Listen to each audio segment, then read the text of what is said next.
Platform 9 wants to direct. XAI goes Ethernet, sidestepping some sanctions.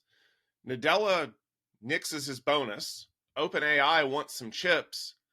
Typhoon hacks even more phones. And we're going to take a closer look at AMD and Intel's new partnership in this episode of The Rundown. Hello, everyone, and welcome to the Gestalt IT Rundown for October 30th. That's right, it is almost everybody's favorite candy-focused holiday, Halloween. And for those of you out there who like to celebrate alternate Halloween, it is National Candy Corn Day. And I know that candy corn is a very polarizing thing, but luckily, we're all fans of all candy here at the Rundown. Joining me is my partner in crime and sweet tooth himself, Mr. Stephen Foskett. Stephen, what do you prefer on Halloween? God, anything but candy corn. Ew, so nasty. Honestly, the worst. So I can't stand candy corn. The worst, though, even worse, is circus peanuts. Oh, yeah. Won't go. But the absolute worst candy are those wax things filled with ew. Don't talk to me about wax lips and wax soda bottles and. Yeah, I'm with you on that, buddy. No, thank you. But hey, let's actually rephrase this, Tom. What's your favorite Halloween candy? Ooh, Tootsie Rolls. By far, Tootsie Rolls. Tootsie Rolls, huh? I'm a $100,000 guy. That's fair. The good news, though, is that unlike wax lips and circus peanuts, there are no bad stories in the rundown this week because we have a great big lineup of news. There's been a lot happening in the industry. And I want to start off with some exciting news that we actually got during one of our Tech Field Day events, because Platform 9 has a new solution aimed at private clouds. Their private cloud director helps you build solutions that run on any infrastructure using distributed software-defined networking and container orchestration, cluster resource management, all the things you would expect to see in a private cloud director. And we got to see the details of this during Cloud Field Day 21, as well as some demos of the platform. And of course, as our resident cloud guru, Stephen, you had a front row seat for everything in this big announcement. What impressed you the most from Platform 9? Well, the thing that impressed me the most was just the overall product. This product looks pretty production ready. It looks pretty enterprise ready. I mean, yes, it's a new product, but Platform 9 is not a new company. If you haven't heard from them before, they have been involved in the private cloud ecosystem literally for a decade. They have a lot of sharp people. They really know this stuff. But this new product, Private Cloud Director, is specifically targeted. Well, you can probably tell what it's targeted at by the list of features. This is essentially a way for organizations to manage their resources between public cloud and private cloud, with virtual machines, with containers, et cetera. Yes, it is absolutely aimed at VMware customers. Like so many products out there are aimed at VMware customers. And the interesting thing for us was at Cloud Field Day, we had VMware presenting Cloud Foundation. We also had Platform 9 talking about their private cloud director.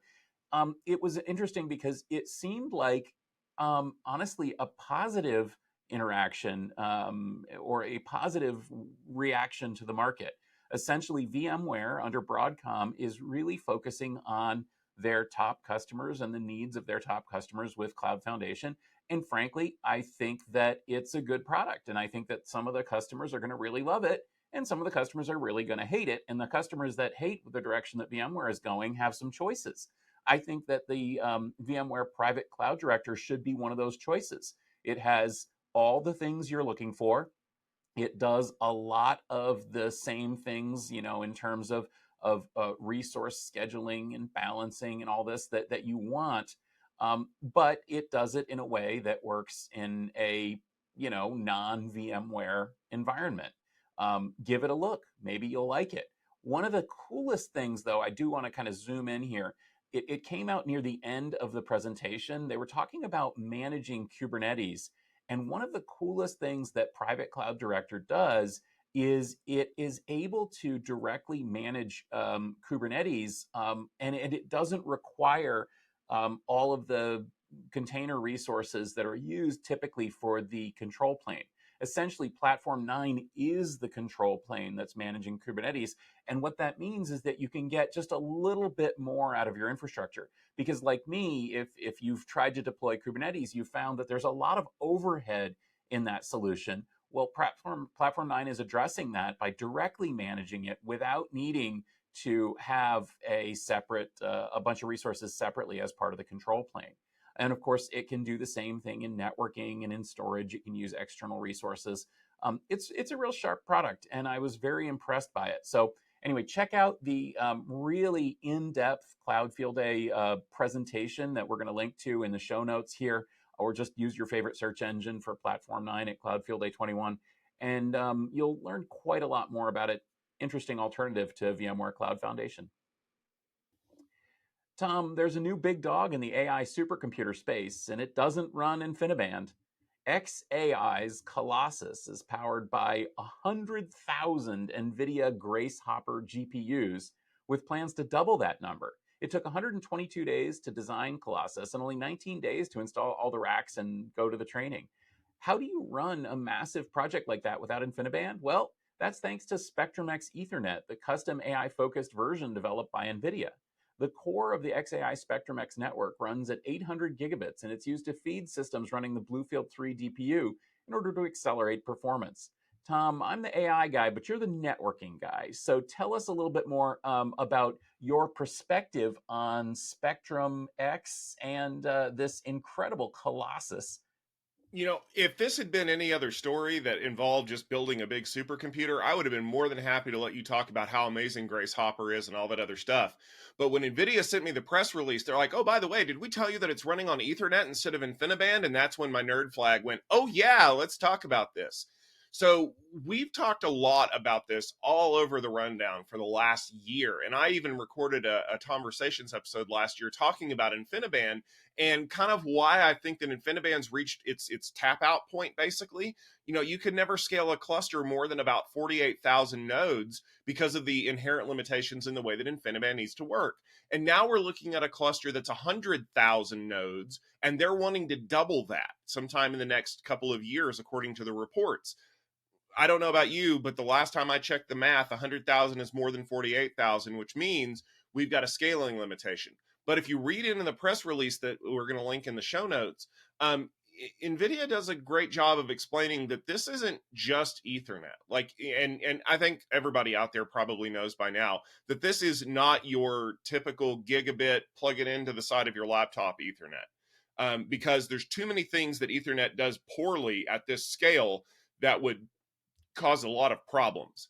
This is Spectrum-X, which is an enhanced version of Ethernet that is designed for these massive data center-like workloads that does things like, you know, congestion control and scheduling and packet spraying and all kinds of other stuff. But think of it like this. It's basically an Ethernet fabric. It is a custom network that is designed to run these things. Now, the exciting thing is that the switch that got running the core of this network, like you said, is an 800 gigabit per second switch. That's kind of speedy. I mean, it's the next tier right under terabit Ethernet. And I know that that's kind of like one of those watershed moments. If we can ever get switches to run efficiently at terabit speeds, that's going to be a big deal. But more importantly, they're running this to Bluefield 3 DPUs in the host machines, which means they are trying to accelerate and offload this IO as much as possible in order to enhance these kinds of communications. Because one of the biggest problems, I think most people out there who are fans of AI will know, is this tail latency problem. You can't finish a run until the last machine has reported all of its data back. And if there are even microseconds of difference, microseconds times 100,000 nodes is a lot of wasted CPU cycles. And so they're trying to enhance this as much as possible. I think, honestly, xAI wanted this to be a showpiece. They wanted to be able to say that they were running this on Ethernet, that they were trend setting, that, you know, they were really trying to make this a big deal. So I'm excited to see where NVIDIA is going to take this, because like I've said many, many times, I think the future of AI interconnects is Ethernet.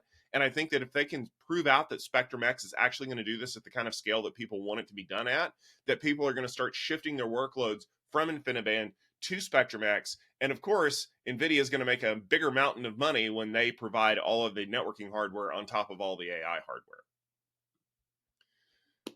And speaking of AI, it's kind of a hot area for chip manufacturers. I don't know if you've picked up on that undercurrent in the rundown. Everyone wants to get in on the action, of course. And one of the ways that companies are trying to skirt the rules to keep the money machine going is by finding ways to adjust the technology to evade export restrictions. And we've covered this on the rundown and many times. As you know, the US is restricting export of certain kinds of hardware and hardware manufacturing capabilities to China.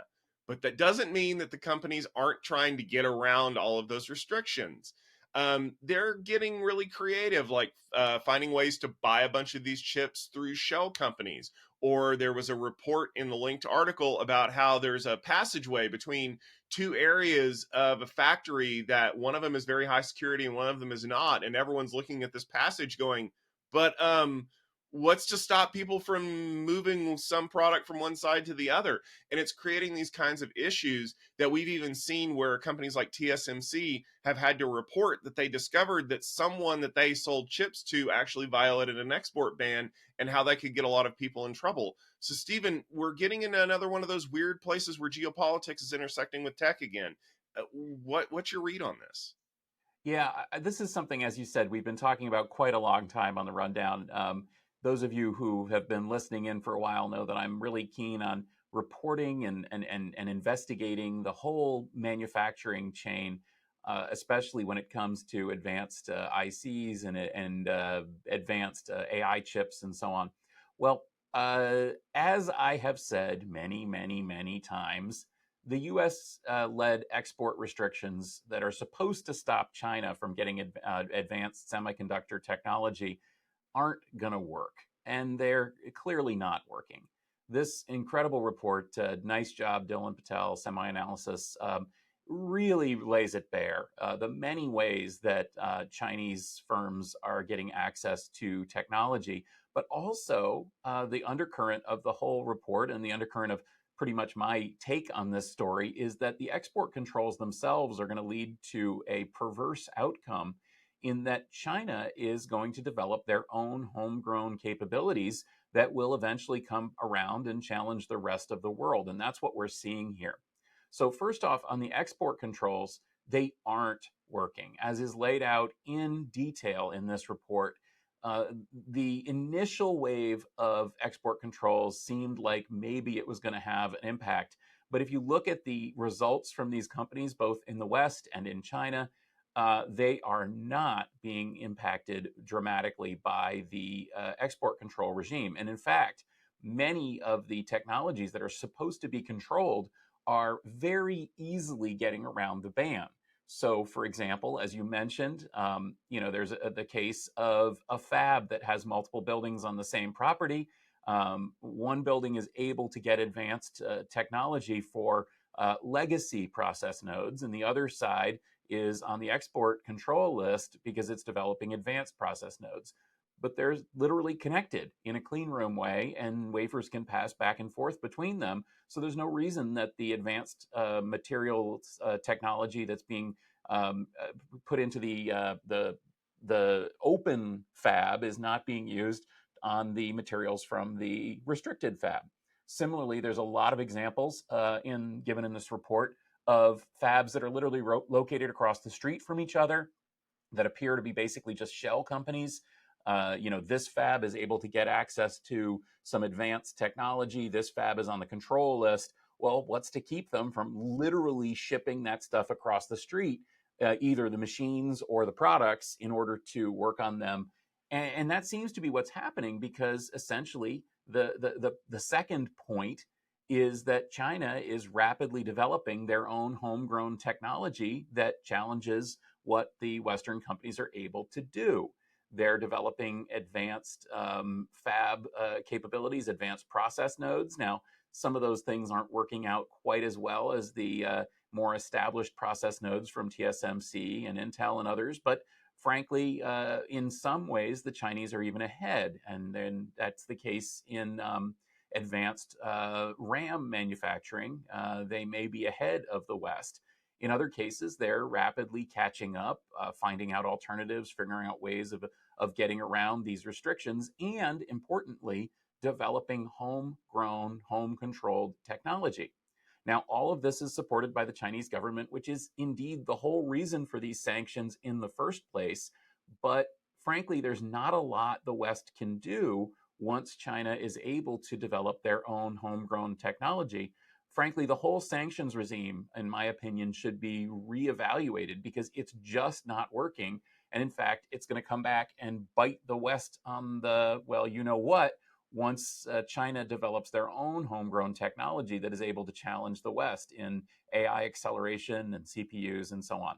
Now, that's not going to happen for a little while, but it's going to happen, and the sanctions are making it worse. It's been a bad year for Microsoft on the security front. Between all the email compromises and password spraying attacks, the tech giant has gotten a black eye. It's so bad that Satya Nadella released a memo stating that employee pay would be linked to security expectations and milestones in some cases. And one of those cases appears to be his own. In a new filing with the SEC, Nadella has asked Microsoft board to reduce his incentive pay by 50%. Granted, he's only losing about $5.5 million, and he's keeping that much, but hey, it's a step in the right direction, and it's kind of nice to see a CEO taking personal responsibility for the failings of his company, right, Tom? I think it is. I think this sends a message that he is taking the security issues at Microsoft seriously enough that he's literally willing to put money on the table to make it happen, right? Now, I totally agree. If you're responsible for security at a company and there is a breach, you need to feel the heat, as it were. And for him to have released this memo internally saying that if you are responsible for security and your security is breached, then your pay may be reduced or your incentive payment may be reduced because you didn't meet the security minimums that we expect. Good on you, Satya. I will say, however, though, compared to he makes $2.5 million in his base salary. His employee stock grant and all that other stuff that they use to sweeten the pot for CEOs was reduced by half. Oh no. He's going to make a little less money this week. I like the solution that was proposed in the article. Instead of it being a flat number or a percentage number of compensation, why don't we use the European Union model, which is we're going to fine you a percentage of the company's profits, of their gross margin. What if we find you a percentage of the real value of the security breach? There is a very funny story in there about an executive who got a speeding ticket, and his speeding ticket was it was in a Scandinavian country, and there they base the amount you pay your fine on how much disposable income you have, and he had to pay something crazy like $131,000. He managed to appeal it down, but evidently that made the man salty for years. Like, you couldn't bring it up in an interview or he'd be mad. Could you imagine what would happen if a regulatory body came in and said, oh yeah, you had some security failings. We're going to fine you 2% of your assessed net value. Like, do you think a CEO would take security very seriously if suddenly they weren't on the hook for $10,000, but might be on the hook for $10 million? I bet you they'd take it a lot more seriously. I bet you that people like, Jeff Bezos would really take security seriously if he would have to pay $50 million. Now, on the flip side of that, it doesn't really hurt people in the security space because, 2% of your assessed net value is still a lot of money, but it's a lot easier to get hit for, $20,000 at the low end than it is for $20 million at the high end. But we've got to put teeth in this, because I promise you, until we do, we're not going to see a massive shift in the way we think about security, because $5.5 million is a lot to pay. It's not a lot to pay if the person's worth $70 million. OpenAI is reportedly in talks with Broadcom to develop AI chips that are specific to OpenAI inferencing models, at least according to a Bloomberg report. The people that were sourced in that reporting said that OpenAI has also approached TSMC about these custom chips. This could be a big move away from the GPU-based models like the ones that we see favored by NVIDIA because of their dominance in the GPU market. Evidently, Wall Street liked the reporting as well, because stock prices for Broadcom and TSMC went up after the report was released. The question that I have for you, Stephen, is if OpenAI is looking to build custom chips that run their models and don't run on GPUs, could this be a shift in the market with OpenAI leading the charge? Well, I think it's important to note here that the undercurrent of this story is simply that OpenAI is trying to diversify away from simply being reliant 100% on NVIDIA for the processors that are powering all of its popular AI applications. Previously we had heard that OpenAI was going to develop its own chips, its own foundries, challenge Intel and NVIDIA and AMD and Qualcomm and everybody else for chip dominance. Well, it seems like they're moving back a little bit from that and instead kind of focusing on diversifying their own supplier base. First off, they've started using AMD GPUs, which is real good news for Lisa Su and company in Austin. They're, I'm sure, thrilled to see that OpenAI is buying more AMD GPUs. But they're also hiring a team of chip developers and signing deals with Broadcom and with TSMC to manufacture their own inferencing chips. Now, there's a word in there that's important, and that's inferencing. This is not to build a new training supercomputer. That's probably still going to stick with NVIDIA GPUs and NVIDIA's AI technology. This is for inferencing. This is for you and me running our queries against ChatGPT or whatever other model. And that is a market that not only is poised to explode, but is poised to diversify away from NVIDIA. So traditionally, NVIDIA has really had a lock on the training market with their incredible series of GPUs. But on the inferencing side, it is a little bit of a wide open market. Many companies are developing their own inferencing chips. For example, Google has their TPUs, including the Coral TPU that you and I could buy and run on a Raspberry Pi to do inferencing right now.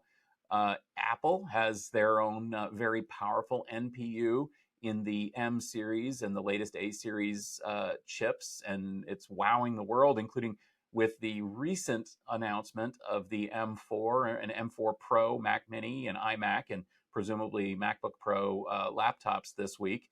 And, Qualcomm, that was the basis of their incredible Snapdragon X and Snapdragon Elite. Intel is there. Grok is there with an amazing line of inferencing chips. All of this is to say that the inferencing world is not locked down like the training world is, and that's what OpenAI appears to be looking at here.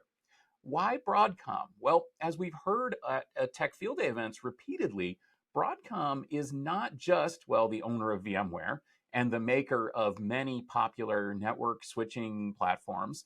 Broadcom also has a very active and powerful chip design unit that can help customers put together custom chips. They are very much involved in this space already. In fact, many of the custom processing or processors that are out there in the market that are assigned to this company or that hyperscaler or this other OEM are actually developed very close with close cooperation from Broadcom because they have the talent to do it. And they also have the IP that they can put in those chip designs. So it makes sense if you were OpenAI that you would reach out to Broadcom and say, hey, we want our own tensor processing chip for inferencing. Broadcom would probably bring some AP or IP to bear to make that happen. It would also make sense to hire some folks who worked at Google. And that's exactly what OpenAI has reportedly done, some of the engineers who worked on the Google TPUs. And it would make sense to sign up TSMC as the manufacturer for those chips going forward. That's the gist of this story, and that's exactly what's happening. So this is no surprise. This is exactly what I would do if I was in charge of OpenAI. And frankly, it shows the direction of the whole market exploding and exploring new operations, new alternatives for inferencing chips. Earlier this month, we discussed the hacking group Salt Typhoon, which I think was one of the bad guys in the movie Pacific Rim, but maybe not. Anyway, they gained access to lawful intercept recording data in a major U.S. telecom companies. During the story, we discussed the far-reaching impact of intelligence gathering. This week, we saw reports that Salt Typhoon, oh wait, no, that wasn't in Pacific Rim. Anyway, that Salt Typhoon has been gathering data on U.S. politicians, including somebody named Trump and somebody named Vance, as well as other parts of their campaign. This group has also compromised devices for the politicians on the other side of the aisle, including Mr. Chuck Schumer. Tom, is this just part of the same hack, or is this something else? I think that we're starting to see the fallout of what happened when Salt Typhoon basically got in and was able to have unfettered access to all of this intercept data. This is one of the reasons why these hacks are so important to notice and to notify ASAP. Because we covered this story at the beginning of October, and I said they were not trying to steal, like, they weren't trying to get people's data. They were collecting intelligence for other things. And we're starting to hear rumors that that was the case. It would actually be very easy for me to, maybe if I had access to something like NSO's Pegasus, to be able to drop in there and just be able to continuously collect data. We're not seeing information that anything like that has happened. Although if it was good enough, we wouldn't even know. I think what they're actually doing, especially knowing that they were targeting political operatives, was they're collecting data to build better disinformation campaigns. Think about it. If I have access to all of your records and I can feed that data into a model of some kind, let's say it's using some kind of AI technology, I can specially craft disinformation along a certain prompt level to feed back to you that is so believable that you'll buy it, because it has just the right mix of, appealing to your, ego and feeding you information you might already believe, and then adding a little twist to it at the end.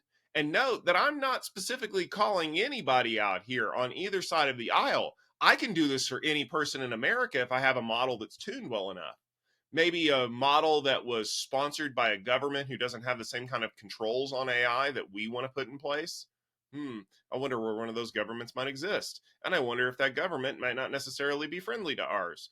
Who was the sponsor of Salt Typhoon again? Give you a hint. It wasn't Guillermo del Toro. It was China. And so I think that we're going to start seeing more and more of this. And the fact that this comes out 6 days before a U.S. national election tells me that at least the people who are doing the investigative work are very worried. CISA said they notified the parties immediately. And there has been a lot of talk in circles about these people using devices that are not hardened. Everybody remember when President Obama was carrying a BlackBerry and everyone was freaking out because, oh, you can hack a BlackBerry, only it turned out that it was a hardened BlackBerry that had all kinds of things like turned off and ripped out and removed. Well, now you're running into the problem of what happens when you can't harden a device, because you need access to apps like social media and all kinds of other stuff. So I think that we're going to see more and more fallout from this. The question for me is how it will impact whoever holds that office in a few months. Are we going to be talking about the possibility that this could lead to massive disinformation campaigns? Or is it going to be one of those things where it's like, oh, you tried to hack our devices, we need to sanction the people that you're sponsoring?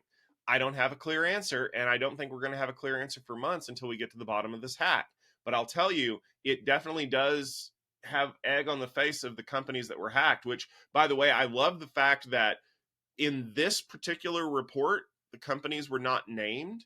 But if you rewind the clock a month, they were named in the report with the same group that hacked them.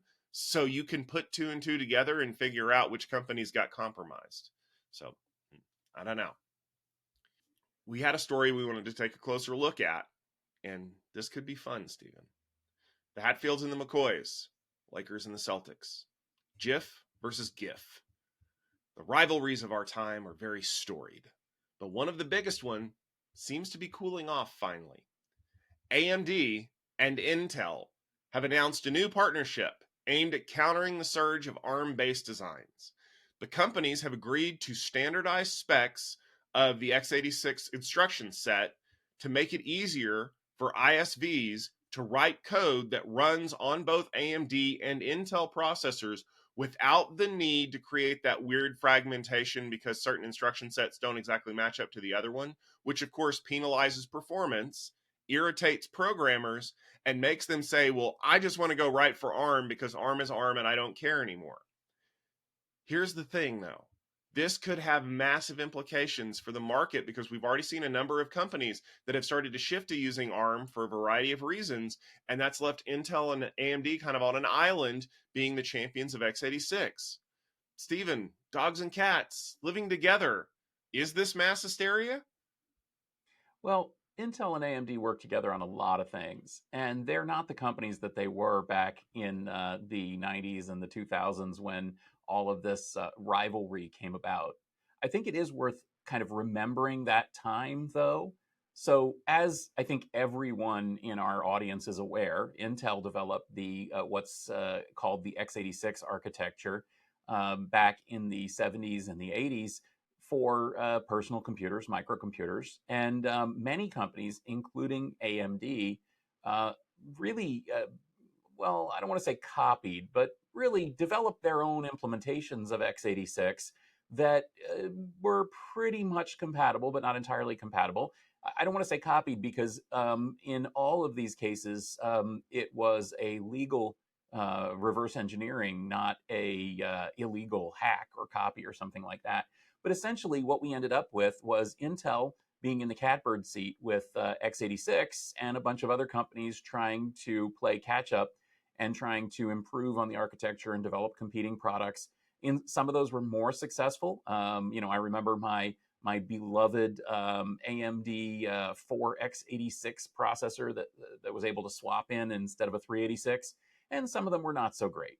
But in 1999, AMD announced that they were building a 64-bit extension to x86. Now, at that time, Intel had already connected with others to develop what was called the Itanium architecture, which was supposed to replace x86 entirely. This new architecture was jointly developed by Intel and Hewlett Packard. It was going to be found in Unix systems. It was going to be the real deal, kind of, that old desktop stuff, push that aside and we'll have ourselves a real new modern platform. AMD took a different direction. They said, what if we figure out ways of extending x86 to have 64-bit address space, new modern approaches to chip design, new modern approaches to hardware. And theirs was really successful. They developed their first Opteron and Athlon 64 processors and announced them real quick. And it very quickly became clear that Itanium or IA64 was really not going to get the kind of wide adoption that it should have. By that point, Intel was already working on their own implementation of AMD's 64-bit extension. They eventually settled on the name Intel 64, surprise, for their own 64-bit extension of x86. And that's kind of what you're using probably today.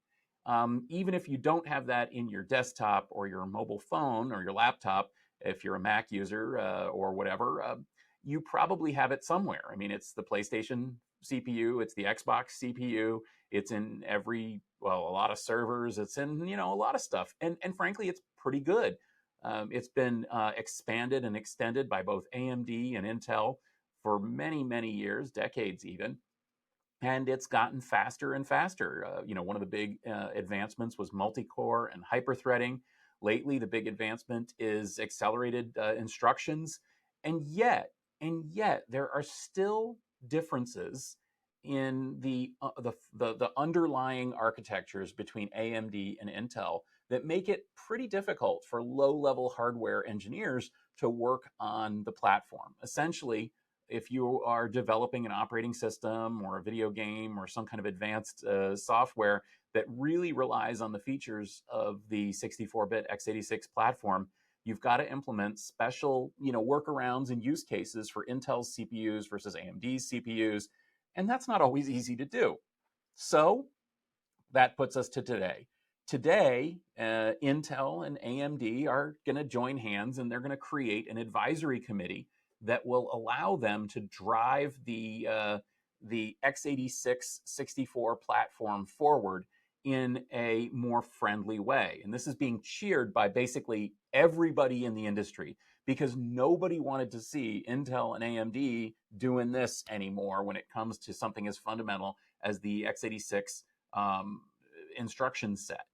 It's going to help everybody. It's a good thing. And like I said too, Intel and AMD, they work together on all sorts of stuff all the time. PCI Express and all sorts of other technologies. We talked about you know CXL technology, for example. Intel and AMD are right there working together on those. Why not x86? Well, I like the fact that you talked about the reverse engineering efforts. I can remember trying to decide if I was going to go with an Intel overdrive processor or a Cyrix X486 processor, and that should tell you how old I am. But I think it's kind of appropriate now to kind of mention why this whole thing came about. And I'm going to use one of my favorite examples of all time, Weird Al. Weird Al writes parody songs. We all know that, right? But he doesn't download the sheet music for the song he's parodying. He actually transcribes it by ear. And then he rewrites the lyrics to be about food or whatever, right? Well, that means that while the song is almost the same, minus the lyrics, there's still some musical differences that you can pick up on if you listen to the songs back to back, because it's not a clean copy. And because the lyrics are so catchy, sometimes people like Don McLean will accidentally sing the wrong lyrics to his own song in concert because he's actually singing Weird Al's lyrics. And that's why programmers are so friggin' frustrated, is because AMD and Intel have never collaborated on this architecture, which means AMD looks at what Intel's doing and goes, well, we can do that, but we've got to figure out how to do it first. So they're doing the same things slightly differently. If you've ever programmed or configured a switch or a router, you know how this feels, right? Like, I know what I want it to do, but why do you guys have to use two completely different command line architectures? It's because we're trying to create differentiation, right? Initially, this was all about lock-in. It was all about getting Intel getting people to write code for Intel's chips and not for AMD's chips, so that you could unlock all these special performance things. Anybody remember MMX on a Pentium, multimedia extensions? That was a way to force developers to write code for those chips only, because AMD and Cyrix didn't have MMX instruction sets. Fast forward to today, and now it's not, oh, you need to write for my chip. It's, I'm going to go write for this completely different architecture over here because I've had it. I'm done. To quote the seminal 1995 work Hackers, Acid Burn was right. RISC architecture really did change everything. I know I say that all the time and it kind of sounds like a meme at this point, but it's true, because simplified instruction sets have effectively forced companies like Intel and AMD to rewrite the way they do instruction sets, because people that are learning how to write for instruction sets in school now don't want to write these big complicated things. They want to do something simple. They want to figure out how to iterate on that. And that's what you're seeing in the other side of the space, whether it's ARM processors, whether it's RISC-V or any other thing. They're all built around the same concepts. And then what's the alternative? Well, you go to AMD and you go to Intel, and like, well, you can get like 85% of it right, except these other 15% where the devil's in the details, and you're going to tear your hair out trying to figure out how to write for each of them. And that just means that people are going to be like, I don't care, I want to go to ARM. And I think that this is a very valuable tool for Intel and AMD, because if they can force people to write code that runs on both of these systems 95% the same, yes, they're going to lose some sales to their partner in AMD or Intel, whatever the case may be, but they're not losing that to an M4. They're not losing that to a RISC server architecture, because once those people leave, they don't come back. Yeah, I think that that's really the undercurrent here. It's a signal from Intel and AMD that x86 is alive and well and thriving, and that x86 is not sort of a weird proprietary, diverse ecosystem, that it is a single platform, or it will be a single platform that companies can feel confident in going forward. It also hopefully will make things work better when new accelerated instruction sets are brought out and so on, which is something that Intel and AMD have been using historically to differentiate their products. For a long time, AMD's server CPUs were very, I don't want to say stripped down, but they were intended to be sort of straightforward workhorses, whereas Intel was adding all sorts of accelerated instructions and that do special purpose things and accelerate this or that application. Well, AMD has really jumped on that as well with their latest designs. They've even adopted very similar instructions in terms of accelerators in their latest server CPUs. And that has really helped a lot of applications, especially things, like AI, to work on server CPUs. Well, hopefully, this group will be able to make sure that things like AI inferencing instruction sets will be consistent across Intel and AMD, and that you'll be able to not have to go to an ARM slash GPU architecture in order to do AI work. So really what this is about shoring up the foundation under x86. It's about burying the hatchet between these two companies to some extent. Now, they will aggressively compete with each other in terms of hardware parts, in terms of announcements and launches and new components. And I expect that that's going to bring a wonderful new world of exciting, different directions in terms of AMD is going to do this with their efficiency cores and Intel's going to do that with their efficiency cores. But one thing we'll know for sure is that the software will run uniformly across them, and we won't have this weird environment where AMD does it this way and Intel does it that way, and we have to figure out how to reconcile those things. I think that it could be really good, but of course, the elephant in the room is ARM and RISC-V and the potential for the entire x86 ecosystem to get knocked off the pedestal. And Intel and AMD certainly don't want to see that happen. No doubt we will hear more about this in the future. And when we do, we will, of course, cover it on the Gestalt IT Rundown. But that's in the future.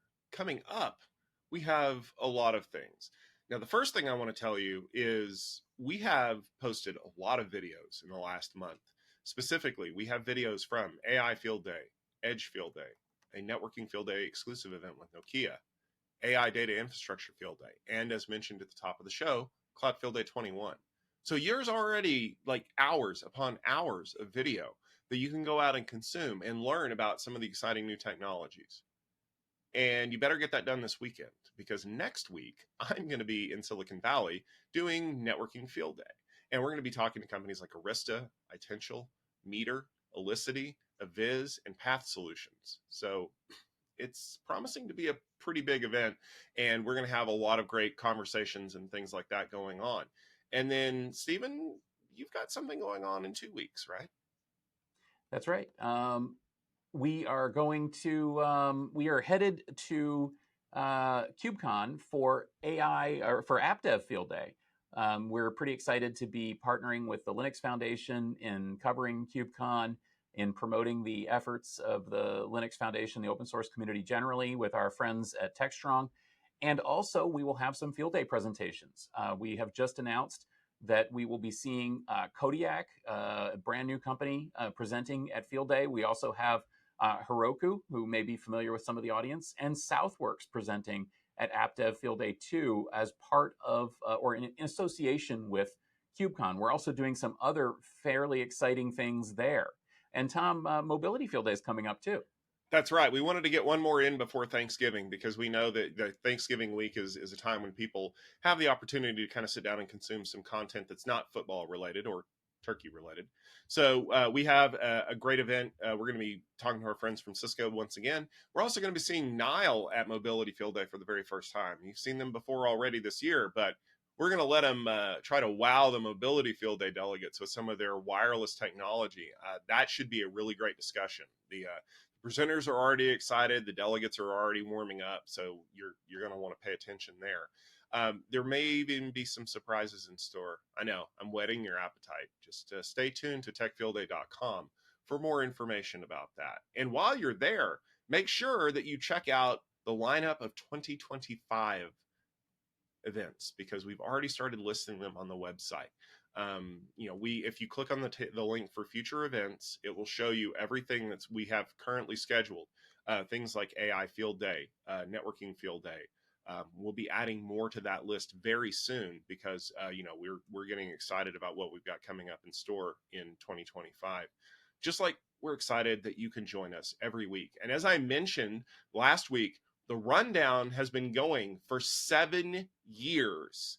We are happy that we have been running this podcast forever, And we are very happy that you continue to tune in and use us as your favorite source of news with a little bit of analysis and possibly bad jokes here and there. But the important thing is that you know where to find us on YouTube when our episodes go live on Wednesday in the afternoon. You know that you can find us in your favorite podcast application of choice just by looking for the rundown. And we'd love if you would subscribe, maybe leave us a rating. Review helps more than anything because that reminds people kind of what we do here, that we have a unique take on things. And it also helps that we have such an amazing lineup of co-hosts that help us when I'm on the road or when Steven's on the road. I'm sure you'll see one of those next week because I'll be at Networking Field Day. But remember that, support all of our co-hosts as well, because, we want to continue to have them keep coming back and being a part of the fun around here. So for Stephen Foskett, myself, Corey, our wonderful producer, and everybody who helps us produce this episode on a regular basis, be safe. Watch out for Chinese password hackers in your Halloween candy. And until next week, we will see you on the Rundown.